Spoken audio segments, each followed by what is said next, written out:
बिस्मिल्लाहिर्रहमानिर्रहीम। अस्सलाम वालेकुम everyone, welcome to my YouTube channel. तो आज की हमारी इस वीडियो में हम इस्लामा 202 के लेक्चर नंबर 12 को डिस्कस करेंगे। अपडेट हैंडआउट्स जो न्यू अभी हमारा सिलेबस है उसको हम डिस्कस करेंगे। लेक्चर नंबर 12, इसमें हम सबसे पहले ये जो हदीस है जो हमें यानी कि यहाँ पे बताई गई है उसको पढ़ लेते हैं। यानी कि जो तुम्हारे बच्चे 7 साल के हों तो उन्हें नमाज का हुक्म दो, यानी कि और जब वो 10 साल के हो जाएं तो नमाज में गफलत पर इन्हें मारो, यानी कि इनके जो बिस्तर भी हैं वो भी अलग अलग कर दो। तो इसमें यानी कि क्या है, यहाँ पे दो पहलू पे बात यानी की गई है। ये जो हदीस है इसमें दो पहलू यानी कि इसमें रहनुमाई की गई है कि एक पहलू जो इन जनरल क्या है नमाज की फजीलत, ठीक है, और जो दूसरा है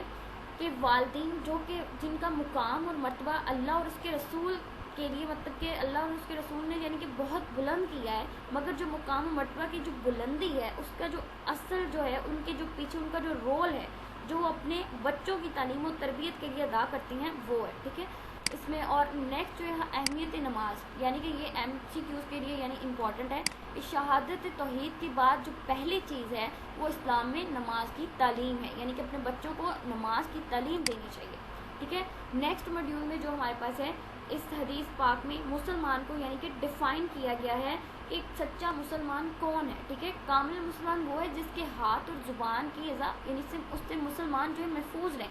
यानी कि ज़ुबान से महफूज होने का मतलब है उसकी यानी कि वो गीबत चुगली यानी गाली देने से मतलब परहेज़ इज्तनाब करना, ठीक है। उसके बाद हाथ से महफूज होने का मतलब है किसी को जिस्मानी तौर पर नुकसान पहुंचाने या फिर छीना छटी या फिर चोरी वगैरह करने से इज्तनाब करना। और तीसरा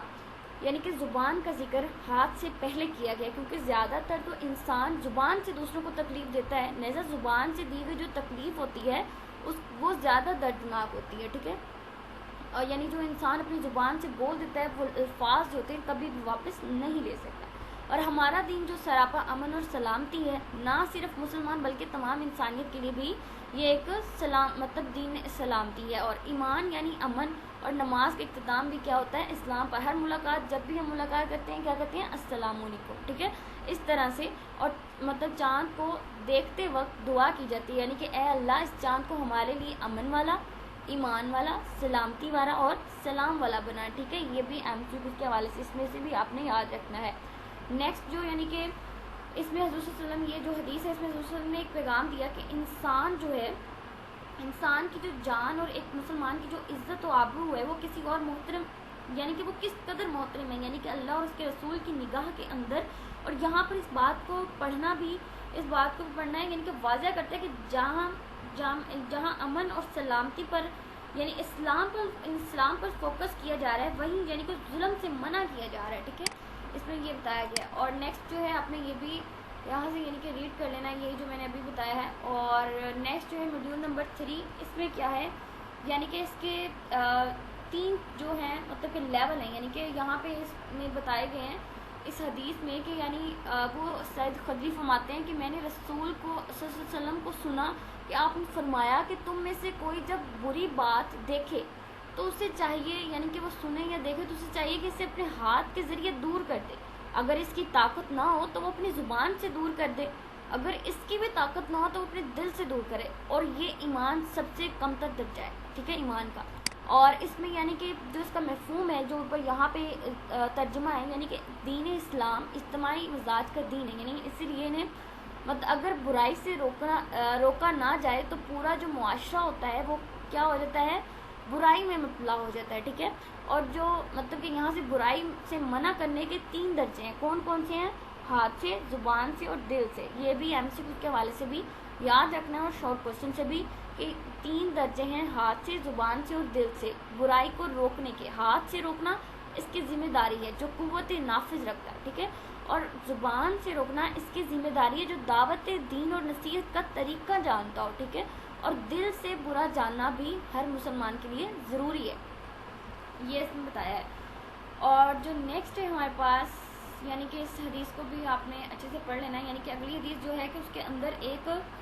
यानी कि पहलू की निशानदेही की गई है कि वो लोग जो बदी से रोक रहे हों और नेकी की तरफ ला रहे हों तो उनको यानी कि उनका जो अपना किरदार है यानी कि वो भी ऐसा होना चाहिए कि लोग उनकी दावत को सुनकर दीन के करीब आए, ठीक है। یعنی ایسا نہ ہو کہ ان کے منہ پر تو اچھائی کی باتیں ہوں مگر ان کے عمل اور جو ان کی دعوت کو نگیٹ کرنا اور وہ دین کے لیے مذاق کا باعث بن جائے. ٹھیک ہے, یہاں پر ایک اور پہلو بھی ہے کہ اگر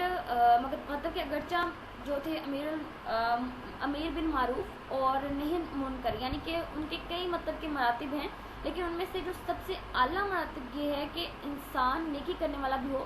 اور جو سب سے برا درجے کے مطلب کہ برے درجے کے ہوتے ہیں, یعنی کہ جو خود بھی نیکی نہیں کرتے اور دوسروں کو بھی نیکی نہیں کرنے دیتے. ٹھیک ہے, دوسروں کو بھی نیکی سے روکتے ہیں, خود تو نیکی کر ہی نہیں دیتے, وہ سب سے برے درجے میں ہوتے ہیں. اور جو سب سے اچھے درجے پہ ہوتا ہے جو خود نیکی کرتا ہے, دوسروں کو بھی نیکی کا حکم دیتا ہے اور برائی کو روکتا ہے. ٹھیک ہے, اور نیکسٹ ماڈیول نمبر 4 ہے 50 مطالعہ متن حدیث. اس میں یہ ہے کہ عبداللہ بن مسعود یعنی کہ رضی اللہ عنہ, اس حدیث میں اس میں پوچھا گیا ہے کہ حقیقت میں یہ جو آج ہم اپنی زندگی گزار رہے ہیں, یعنی کہ اس پر غور و فکر کرنے کی, یعنی کہ اس پر ہمیں دعوت دی گئی ہے, کیونکہ سوالوں کا ان میں جو سوال ہیں ان سوالوں کا جو تعلق ہے وہ مرنے کے بعد کی زندگی کا نہیں ہے, بلکہ وہ مرنے سے پہلے کی یہ جو لائف ہے جسے ہم گزار رہے ہیں ان کے متعلق ہے. ٹھیک ہے, یہ جو اس میں جتنے بھی سوال پوچھے گئے ہیں, سب سے پہلے تو آدمی کا مطلب یہاں پہ قیامت کے دن اس کے رب کے پاس سے, یعنی کہ جب وہ جائے گا تو یہاں پر تک اس سے 5 چیزوں کے بارے میں پوچھا جائے گا, یعنی کہ اس کی عمر کے بارے میں کہ اسے کہاں صرف کیا, اس کی جوانی کے بارے میں اسے کہاں مطلب کہ صرف کیا, اور اس کے مال کے بارے میں اسے کہاں کمایا اور کس چیز میں خرچ کیا, اور اس کے علم کے سلسلے میں کہ اس پر کہاں تک عمل کیا, یعنی کہ جو اسلام نے دیا مطلب کہ جو بھی اپنا مطلب اس طریقے پہ وہ چلا یا نہیں. ٹھیک ہے, یہاں پہ اس میں 5 چیز جو سوال ہیں ان چیزوں پر غور کرنے کا کہا گیا ہے. اس کے بعد نیکسٹ اس کو تفصیل سے مزید آپ ایک دفعہ پڑھ لیجیے گا. نیکسٹ ہمارے پاس ہے ماڈیول نمبر 5. اس میں کیا ہے, یہاں پر یہ جو کنسیپٹ جو ہے, یعنی کہ وہ اپنے ذہن میں یاد رکھیے گا کہ اعمال کا جو مطلب کہ تولنا حق ہے, یعنی کہ اعمال کا جو وزن کیا جانا حق ہے, اور اس میں یعنی کہ جو وہ اعمال کا جو وزن ہے وہ کیسے ہوگا, شاید آج ہم اسے انڈرسٹینڈ نہ کر سکیں اور یوٹیلائز بھی نہ کر سکیں, مگر رب کائنات نے اپنی شان کے مطابق اس بات کو ممکن بنایا کہ اعمال تولے جائیں گے, اور جب اعمال کو تولا جائے گا اس میں سب سے جو وزنی عمل کون سا ہوگا, ظاہری بات ہے ہمارے اچھے عمل ہوں گے. ٹھیک ہے, ہم نے جو نیک کام کیے ہوں گے وہ ہوں گے, تو یہی اس حدیث میں بتایا گیا ہے. ٹھیک ہے, یہی تھا ہمارا آج کا لیکچر نمبر 12. امید ہے کہ آپ کو سمجھ بھی آئی ہوگی. ٹھیک ہے, مزید آپ کو مطلب کہ جو مڈ ٹرم سے جتنے بھی 15 لیکچرز ہیں, اور مطلب کہ میری کوشش ہے کہ میں اسے جلدی ہی پورا کروں, ٹائم کم ہونے کی وجہ سے پورے نہیں ہو پا رہے. ٹھیک ہے, اگر آپ کو سمجھ آئی ہو تو ویڈیو کو لائک بھی کریں اور شیئر بھی کریں. شکریہ.